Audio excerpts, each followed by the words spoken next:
একটা ব্যাপার কি জানো, আমাদের মাত্রা অতিরিক্ত কাউকে ভালোবাসা উচিত না। ইভেন নিজের বাবা মাকেও নয়। দেখবে যে তুমি যখন ইনকাম করো তখন তাদের কাছে তুমি খুব ভ্যালুয়েবল হবা, তাদের অনেক ভালোবাসা দিবা, সবকিছু তাদেরকে সেই পিছিয়ে ইনভেস্ট করবা।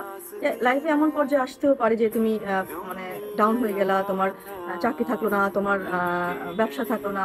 তখন দেখবে তোমার এই ভালোবাসাটাই অন্য কোথাও চলে গেছে, তুমি কতটা কষ্ট পাবে। ঠিক সেরকম অতিরিক্ত ভালোবাসা কারোর জন্যই ঠিক না।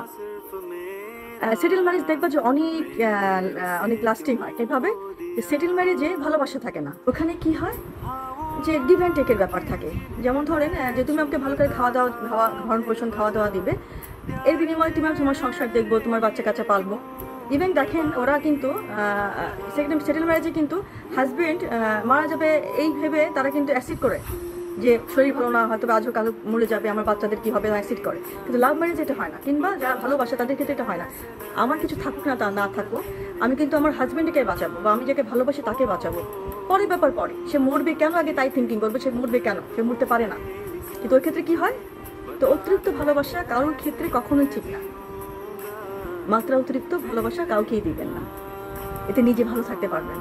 যখন কষ্টটা পাবেন তখন সহ্য করার মতো কষ্ট পাবেন, মাত্রা অতিরিক্ত কষ্ট পাবেন না। হ্যাঁ, এই জন্য মাত্রা অতিরিক্ত ভালোবেসেন না।